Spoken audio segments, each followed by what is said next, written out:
Well, good afternoon. This is the replay of what we would have done in class for Section 1 because yesterday was the snow day. We did do these things in Section 2, so I'm hoping that this video will help catch us all up onto the same page. First thing I want to point out is the equation sheet. This is the inside flyleaf of the textbook, and then this next page is the some equations and processes and just things to know that we've covered so far and will be covering between now and the first exam. So this is the equation sheet, side 1 and side 2, that will be available for you on the exam. You should print this or have this available for you for doing your homework so you kind of know where the equations are. If we're doing projectile motion, you should be able to say, all right, this is where I find the projectile motion approach and the equations. If you're looking for just the generic equations for dynamics, here is A is equal to dv dt. Here are some things with constant acceleration. This is the xy coordinate system, the ntb coordinate system. We're going to talk about the r theta coordinate system today. Anyway, you will be referring back and forth to these things as we go forward through the semester. All right, the next thing is this homework problem, and I did describe this a little bit in class, but what I want you to do, and it's described on the homework problem, but I want you to be able to figure out whether this guy makes the basket or not, and use some good logic. What you need to do is get a ruler and a protractor and try to figure some things out. First of all, you know that one thing, the height of the basket is 10 feet tall. That's the only thing you know, but you don't know the distance between the man or the student and the basket.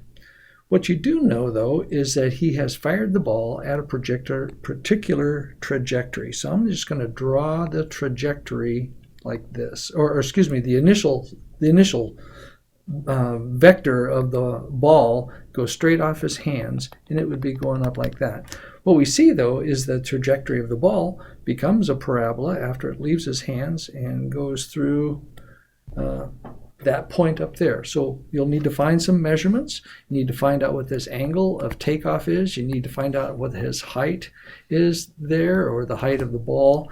And along the way, if you find, along the way, there's also this other position where this ball has traveled this distance. Well, let me just put this here, that there's an xy for the ball given a particular angle and a particular takeoff speed, and you should be able to predict some things from that, finding this takeoff speed, this v naught, based on where the ball is at that particular spot. Using that, you can use some logic and you can try to figure out whether he makes the basket or not. So anyway, that's a fun little homework assignment. It's good skill for dynamic students to be able to take something as generic as just a picture and try to figure some things out. All right, next thing we did was this class activity, and these are the solutions to the class activity, but I'd suggest that you print this page. It's in the it's on the notes. Give yourself 15 minutes and see how well you do. And then obviously refer to the solutions here. But first thing was to try to figure out some things about this particle that travels with that velocity. What I want to point out here is that, well, first of all, velocity is a function of time. So to find out acceleration, we take the first derivative. A is equal to dv dt, and that's usually pretty easy. Finding the position, we need to say v is equal to the stt and then integrate. What I want to point out is initial conditions. Whenever you integrate ds, you're going to go from s naught to s, or s0 to s. And then check to see if there are initial conditions. Where it says up here is t is equal to 0, s is equal to 1. So when you do that, then this value here, s minus s naught, that s naught is going to be equal to 1, which shows up on that side of the equation when you do some solving. So that's just a word of caution when you do these integrations. Just make sure that you check the initial conditions, and we have one more example here coming up on the other part.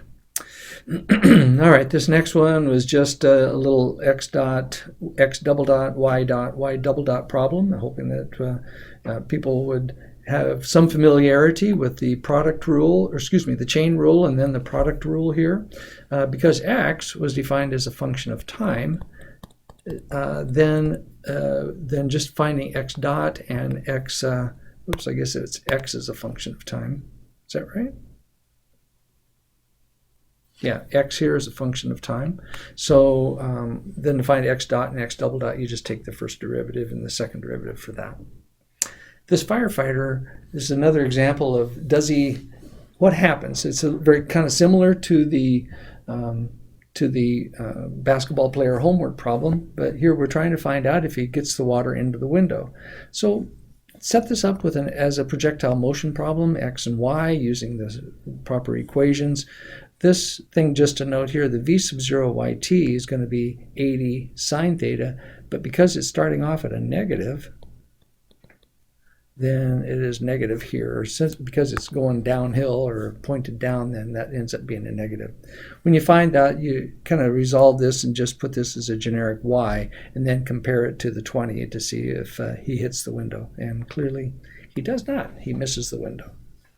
All right, then moving on to the r theta z piece of the lecture, or piece of the class session.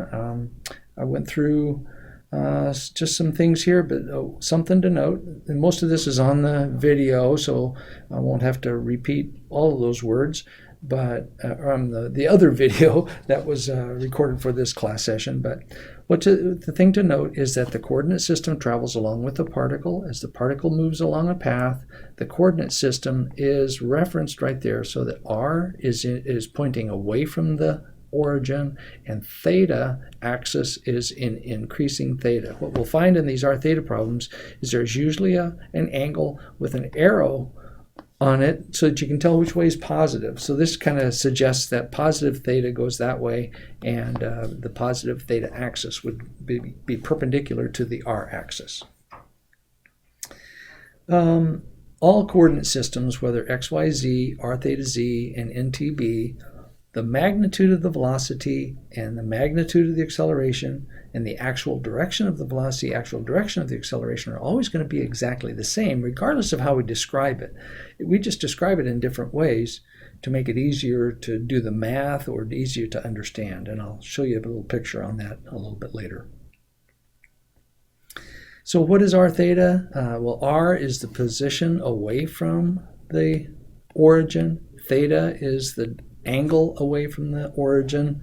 We will take time derivatives to try to figure out what r dot and r double dot are, and then theta dot and theta double dot. All of those pieces go into the actual accelerations, which are described as right here. And this is, again, in the textbook, but theta dot is d theta dt, theta double dot is d theta dot dt, r is dr dt, and r double dot is dr dot dt. When you put all those things into the analysis, we get these four equations. The velocity of r is r dot. The velocity in the theta direction, this is the velocity in the r direction, velocity in the theta direction is r theta dot. And the acceleration in the r direction and the acceleration in the theta direction are given there. Often we'll try to find the magnitude, and I have to take the square root of the sum of the squares of those guys. So in these sets of problems, what the challenge is finding these values. Theta dot, theta double dot, r dot, and r double dot. Those magically go into those equations, and after you find these values, then plugging them into the formulas is really very easy. There's no real thinking process involved there. This is where pretty much all the work is done. So, all right, with that, here's this little picture that I referred to before. Is that if you have a velocity and it is always tangent to the path, in the XYZ coordinate system, there will be a velocity in the x direction and a velocity in the y direction. The acceleration may have some magnitude and direction, but in the XYZ coordinate system, there will be an acceleration in the y and the acceleration in the x. Both cases, we have square roots of some of the squares, and we find out you can find components if you know the magnitude, or you can find the magnitude if you know the components. If you describe that same behavior in the NTB coordinate system, you'll have a a point here. You might have a rho that you have to calculate. There's never a normal component of velocity, but there's always a tangent component. The thing to take away is that the magnitude and the direction of the velocity is going to be the same regardless of what coordinate system that you use. The same goes with acceleration. The magnitude and the direction will always be the same. The same thing with the r theta coordinate system. You can define the r theta coordinate system, or you can define the behavior in different ways, but the magnitude and the direction of the actual is going to be the same. If with this the r theta, though, you'll have a velocity in the r direction and a velocity in the theta direction. Again, you still take the square root of the sum of the squares, and you can get the components, or you can get the magnitude if you already know the components. All right, that's just to illustrate that it is all the same, even though it feels like it's slightly different from problem to problem. And the differences are just the approach. So.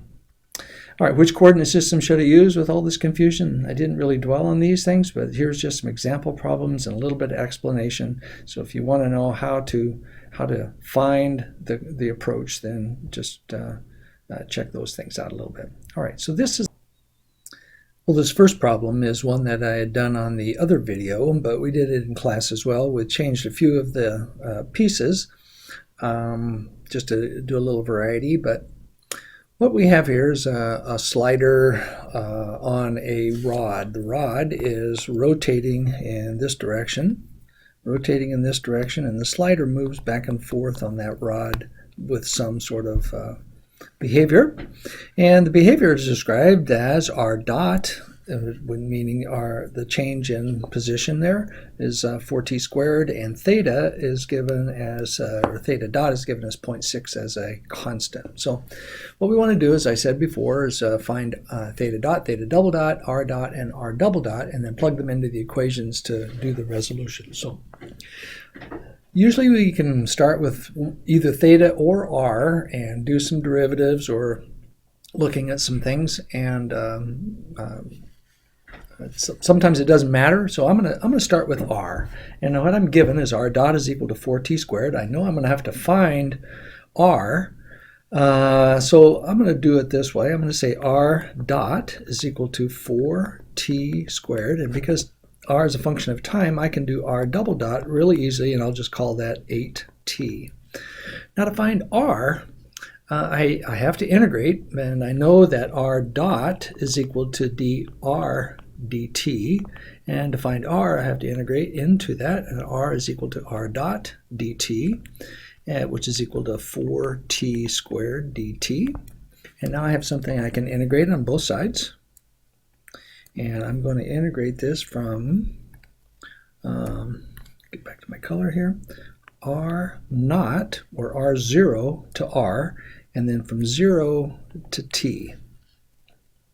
The reason I'm integrating from R0 or R naught is that there are conditions, as initial conditions. This is something you need to check in every problem, and here are the initial conditions. It says that at time is equal to 0, R is equal to 1, and theta is equal to 0.5 radians. The problem ends when theta is equal to 1.5 radians, so it's obviously increasing over a particular time. So let's just integrate this. We're going to say r minus r naught is equal to 4t cubed over 3. And because it's a function of time over here, I don't really have to set the limits there. But I can say that r is equal to r naught plus 4t cubed over 3.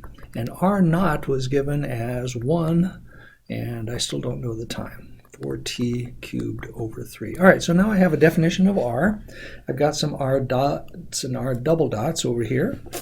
Let's see if we can find something with theta. I don't know that time, so let's see if we can find out something with the theta. So I'm going to say that, again, I'll start with theta dot is equal to 0.6, because that's a constant. Theta double dot is equal to 0. But I have to do the same thing here with this theta, so I know that d theta, well, let's put it this way. Yeah, I can just do this. The d theta is equal to theta dot dt in a similar way, which is equal to 0.6 dt. And I want to integrate both sides from theta naught to theta, and from, do that again, from 0 to t. So then I can come up with my equation of theta is equal to theta naught plus 0.6 t. Actually, let me do it this way. Let's do theta minus theta naught. I'll just keep it there. Theta minus theta naught is equal to 0.6 t. Now in this case, the ending condition for theta and the beginning condition for theta were given. So I'm just going to say I end at 1.5 radians. I began at 0.5 radians, and that's equal to 0.6 t. So I can solve this for t is equal to 1.667 seconds.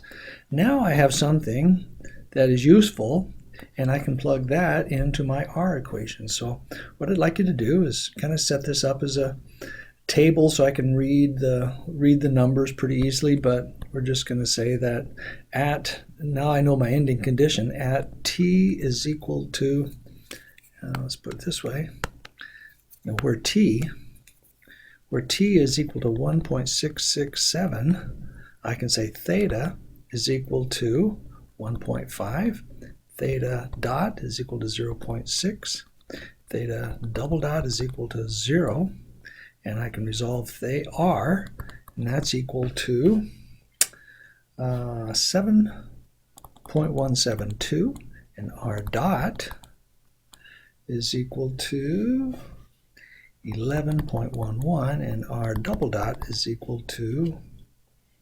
13.336. And these would be in meters per second. Let me see, that should be an R right there. This is R, not R dot. This is R dot here, R double dot. That's a meters per second squared, and this is meters per sorry, I'm getting mixed up. Meters per second, and this is meters per second squared. Once I find these pieces, that's the objective. Once I do all those, then I can plug them into the equations and find the actual acceleration. So I'm just going to short circuit this and move this up here, and these are the answers there. This is also in your notes, but here's where you do where you find the actual values of VR, V theta, and then the magnitude will be the square root of the sum of the squares, AR, A theta, and the magnitude. Now these may not mean that much to us right now. We will do a little bit of the exercise and trying to figure these things out. Chapter 13 we'll use forces and masses, and I think it'll make some more sense when we get there. All right, let's move on to the next problem. This next problem was really just an illustration of how sines and cosines can occur in R theta problems and how we take derivatives of that. So here R is given as a value. R is equal to 2a cosine theta. And what we're looking for here is finding velocity and acceleration as functions of theta. Well, we're not going to do all that. All we're going to do right now is just kind of make sure that you know how to take a derivative. And so because R is a function of theta, we are going to have to use the chain rule and the product rule in the derivation of R dot and R double dot. So let's just write R is equal to 2a cosine of theta, not R dot, that's just R. All right, to take the derivative, d dt of both sides, and when we do d dt of R, we get R dot. D dt of the other side, we recognize that 2a is a constant because a is just the radius of that little cam thing, so I'll just factor that out, 2a. Now the derivative of cosine theta with respect to time is going to it'll be d d theta, be d d theta, d theta dt, just like we did with the xy coordinate system. So I'll just put this as going to be 2a. Derivative of cosine with respect to theta would be minus sine theta. And then I'll put theta dot as my d theta dt. Now I have something that, then I want to find the r dot, or r double dot, so I'm going to put d dt again. And I know that derivative of R dot is R double dot. Here I have the product rule. We have to set things up with that. So I'm going to say that this value is my U, and this is my V. So when I do that, I'm going to say this is going to be, I'm going to take that minus sign out too, so I'll put minus 2a. And the way we do the product rule will be u v dot plus v u dot. And that's going to be equal to minus 2a. And u will be sine theta. And theta dot, or the derivative of theta dot, will be theta double dot. Plus v would be theta dot. Derivative of sine theta, now sine theta is not a function of time. It is only a function of theta, so we're going to have to use the chain rule within the product rule. So the derivative of sine will be cosine theta, and then you have to do, that's d theta, and then we'll have to do another d theta dt. So in all these cases, or virtually all of them, you're going to have a sine, or you're going to end up with a theta double dot and a theta dot squared, just like we did with x's and y's, where we ended up with a x, or a x double dot and an x dot squared in a similar kind of way. All right, so I hope that that is of some value, and let's move on to the next problem. This next one is a really interesting analysis, or a really interesting example of the use of the r theta coordinate system. This comes up a lot, and I'm going to give you a homework problem about this. But what you recognize is, and we're only going to do velocity in these kind of things. So this is a radar tracking system. Basically, it's a camera. A camera is trying to focus on this race car. The race car is going around the corner, and we want to find the value of theta dot as it's tracking this race car. So thing to note, or thing to watch for, is that the velocity has two components. So let's draw the actual velocity of the car. It is going to be tangent to the path. So I know that the actual velocity looks like that. Now the r theta coordinate system has to come into play. We're going to say that the r is going to start here. This is the origin. This is going to be the r axis. That's the r axis. The theta axis is perpendicular to the r axis, and it goes the positive value is in increasing theta. So since theta is defined this way, then this will be the theta axis. Once we find those two axes, then in this type of problem, what we want to do is find the components of the velocity along those two axes. So because this looks like this, I'm going to say that I have a velocity in the r direction that goes this way, and a velocity in the theta direction going this way. Now we'll deal a little bit more about these types of triangles, but this is an isosceles triangle, and so I can say that because this is 20, this is 20, if this is angle theta, this is going to be angle theta. Because this is a right angle here, that makes this angle theta as well. With that, I can do a little bit more work to try to find what I'm looking for is theta dot. Right there, that's angle theta, and what I'm looking for is theta dot. So first of all, let's find an expression for r as a function of theta. What to note here is that this internal triangle is a triangle of interest, and it's an isosceles triangle, and I want to find if r is a function of theta, and I'm going to use the cosine law to do that. So I'm going to say that, if you remember the cosine law, it's c squared equals a squared plus b squared minus 2ab cosine of theta. If theta is this angle here, then this is side c.